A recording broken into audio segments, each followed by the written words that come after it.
بسم الله الرحمن الرحيم. الحمد لله رب العالمين، والصلاة والسلام على رسوله الأمين محمد صلى الله عليه وعلى آله وصحبه أجمعين. أما بعد، طريقة تكفين الميت.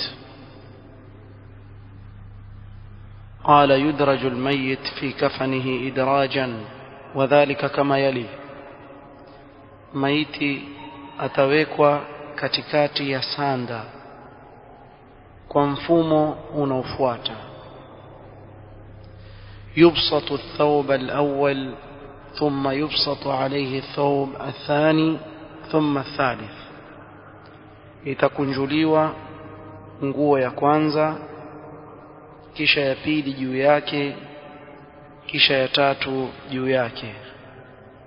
Kwa hivyo vitambara vitakuwa ni ngapi? Ni tatu. يحمل الميت مستورا ثم يوضع على أكفانه مستلقيا. kisha atabebwa yule maiti akiwa amestiriwa, awekwe katikati ya zile sanda zake.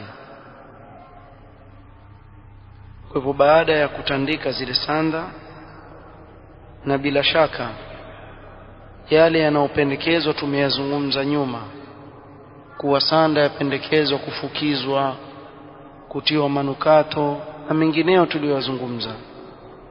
Kwa hivyo hapa, alhamdulillah, hapa ni baada ya vile tulivyovitaja vinavyopendekezwa katika sanda, imefikia hali sasa ni ya kumfunga sanda yule maiti. idhan yuhmalu almayit masturan thumma yudha'u ala akfanihi mustalqiyan. atabebwa yule maiti akiwa amestiriwa, kisha atawekwa katikati katika zile sanda akiwa amelala. tatu, yudha'u at-tib ala jasad al-mayyit. atawekwa manukato mwilini mwake yule maiti, la siyama mawadhi'a as-sujudi wa maghabinihi, haswa sehemu za kusujudu za yule maiti, bimaana katika bapa lake, pua yake, mikono yake, miguu yake, magoti. Sehemu hizo atawekewa manukato, na sehemu zilizopindana, al-ibtaini wa tay ar-rukbataini, kama sehemu za makwapani chini ya mikono na sehemu za nyuma ya magoti, wasurratihi, na kitovuni. Sehemu kama hizi ambazo zimepindana zitawekwa manukato. واستحب الإمام أحمد أن يطيب جميع بدنه. na Imam Ahmad amependekeza ikiwa itawezekana mwili wake mzima awe atatiwa manukato. رابعا، ثم يثنى طرف الثوب الذي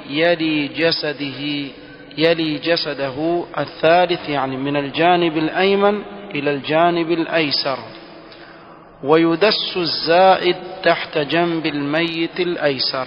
kisha ile nguo ambayo iko juu, ambayo ameilalia yule maiti, ile sanda itachukuliwa upande wa kulia wa yule maiti, itavutwa mpaka upande wake wa kushoto, kisha kile kitambara kilichotumiwa kumsitiri yule maiti kitavutwa kwa chini.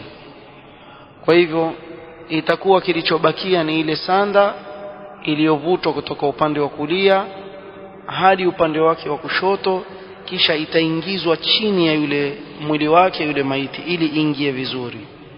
hivyo ndivyo unavyoanza kumfunga sanda. ثم يثنى الطرف الثاني من الجانب الأيسر إلى الجانب الأيمن كما سبق. kisha itakunjwa na kuvutwa sehemu ya upande wake wa kushoto ya ile sanda ya juu, itapelekwa upande wake wa kulia kama vile ilivyovutwa ya upande wa kulia ikapelekwa kushoto, itavutwa ya kushoto mpaka upande wa kulia, kisha iingizwe chini ya mwili wa yule maiti ili iingie vizuri. Kwa hivyo tulianza na kulia, kisha tuvuta upande wa kushoto. Fuatiliza hapo. Wa hadha fi baqiyati athwabil kafan, na hivi ndivyo watakavyofanya katika bakia ya vile vitambara vya sanda yake. Kwa hivyo utavuta kulia, upeleke upande wa kushoto kuanzia juu mpaka chini, uhakikishe imeingia mpaka chini ya mwili wa yule maiti. Kisha kushoto ukivuta upande wa kulia, itakuwa ile ya kushoto imeizuia ile ulioivuta upande wa kulia. Kisha utavuta tena kulia kupeleka kushoto kama ulivyovuta ile ya kwanza, kushoto kulia, kulia kushoto, kushoto, utamalizia upande wa kulia. Itakuwa tayari yule maiti umemfunga sanda na ile sanda imeshikamana vizuri. Yuj'alu ma fadla min al-kafani 'inda ra'si al-mayyit wa rijlayhi, kisha kile kilichozidi upande wa kichwa na upande wa miguu katika sanda, iliyozidi upande wa maiti wa kichwa na miguu, malfufan wa mardudan ala wajhihi wa rijlayhi, takuwa ni yenye kukunjwa katika upande wa kichwa na upande wa miguu, au ma'qudan 'inda ra'sihi wa rijlayhi, au ipigwe fundo, yani ifungwe na kamba upande wa kichwa na upande wa miguu. Na hivi ndivyo sana hufanywa. Kuna kipande kama cha mfano wa uzi ambao ndio hufungiwa upande wa kichwa na upande wa miguu, lialla yantashira alkafan, ili izuie kule kufunguka kwa ile sanda.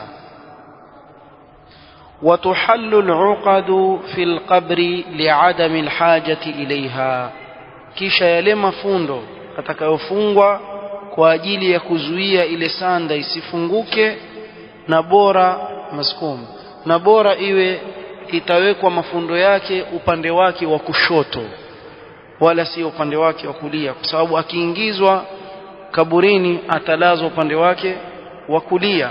Kwa hivyo yale mafundo yawe yatakuwa upande wake wa kushoto, ili iwe ni sahali kuyafungua yale mafundo anapoingizwa yule maiti katika mwanandani, pale anapoingizwa kaburini. Na hakuna sunna ya kumfungua uso yule maiti anapoingizwa ndani ya kaburi. Kuna wengine usema afunguliwe uso, sio funguliwe sehemu gani, la, bali vile vile ni zile fundo tu zitawekwa, zitafunguliwa basi, lakini yule maiti afunguliwi uso wake, isipokuwa ikiwa ni muhrim, ndio hafinikwi mwanamume upande wa nini, wa kichwa, kama tutakavyoona mbele insha Allah taala. Tambihat muhimma, kuna baadhi ya tambihat ambazo ni muhimu sana. Tutataja baadhi ya tambihat na sitazimaliza zote leo, lakini nitazigusia baadhi yake ambazo ni muhimu mtu kutanabahi nazo katika masala yanayofungamana na takfin almayit. التنبيه الأول: يدفن الشهيد في ثيابه التي قتل فيها. شهيدي anayeuawa vitani katika jihad fi sabilillah, na hapa nieleweke vizuri, ni shahidi anayeuawa vitani, ama wale ambao wana hukumu ya shahada, kama kwa mfano anayekufa na ugonjwa wa tumbo ni shahidi, ama anayekufa na ugonjwa wa TB asil shahada, kama alivyosema Mtume sallallahu alaihi wasallam. Anayekufa maji shahidi, anayechomeka na moto shahidi. Wote hao waingia kuwa nani? Ni shuhada, lakini hukumu yao katika hii dunia waoshwa na kukifiniwa kama maiti yoyote mwingine. Anayeuawa kwa dhulma, si katika vita, huyu pia tusema kuwa ni shahada ile, lakini hapa ataoshwa, atakifiniwa kama maiti yoyote mwingine. Kesho akhira atapewa daraja nini? Ya shahada. Lakini hatuwezi kumchukua mtu ambaye pengine aliuawa si vitani, kisha tukasema huyu sasa maadamu ni shahidi hatumuoshi, tutamfunga sanda na nguo zake, hii sasa itakuwa ni makosa. Tumeelewana hapa? Kwa hivyo nikizungumzia ashahid hapa na kusudia anayekufa katika uwanja wa vita, yuko vitani apigana akauawa. Yudfanu ash-shahid fi thiyabihi allati qutila fiha, huyu shahidi huzikwa katika zile nguo zake alizouawa akiwa amezivaa. Wala yajuzu نزع ثياب الشهيد التي قتل فيها, wala haijuzu kumtoa nguo zake yule shahidi zile nguo alizouawa akiwa amezivaa. Bal yudfan wa hiya alayhi, bali atazikwa akiwa amezivaa nguo zake. Liqaulihi alayhi salatu wassalam fi qatla Uhud, zammiluhum fi thiyabihim, wafungeni sanda wakiwa na nguo zao. Kwa hivyo shahidi hufungwa sanda juu ya nini? Juu ya zile nguo alizozivaa, havuliwi zile nguo. Thania, yushra'u fi kafani almar'ati ma yushra'u fi kafani arrajul wala dalila ala at-tafriq bainahuma. Na hii ni nukta muhimu sana. Kile kinachofanywa katika sanda ya mume ndicho kinachofanywa katika sanda ya mke, hakuna tofauti wala hakuna dalili iliyothubutu ya kutofautisha kuwa mwanamke sanda yake ni vipande vitano na mwanamume ni nguo tatu, bali wote ni nguo ngapi? Tatu. Na hili jambo ambalo wengi wetu hatuna habari nalo. Na leo utapata kwa upande wa kina mama wanaofahamu zoezi la kufunga sanda ni wachache sana, kwa sababu zikiwa nguo ni tano huwa zina kazi kubwa sana. Lakini ikiwa ni katika sunna kama alivyofungwa sanda Mtume Muhammad sallallahu alaihi wa alihi wasallam, basi huwa ni sahali, vuta kulia weka kushoto, kushoto kulia mpaka umalize. Ama kuweka rinda na kwenye kichwa, hii ina kazi ndefu sana, ingawa anayefanya hivyo la basa bihi, yani ametendea kazi jambo ambalo wanaoviona wamelizungumza, lakini halikuthubutu kwa Mtume sallallahu alaihi wasallam wala kwa masahaba Mtume sallallahu alaihi wasallam.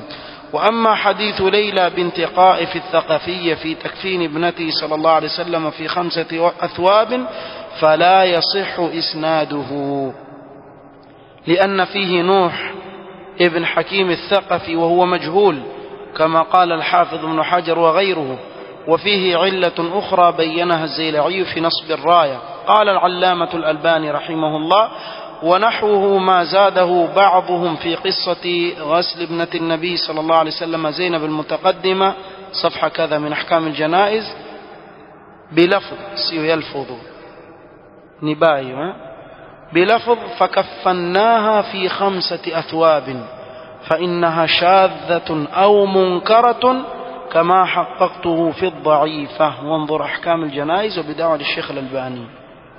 المهم هيكو ثبوت tofauti katika sanda ya mwanamume na sanda ya mwanamke, bali zote ni sawa sawa, hakuna tofauti baina mume na mke.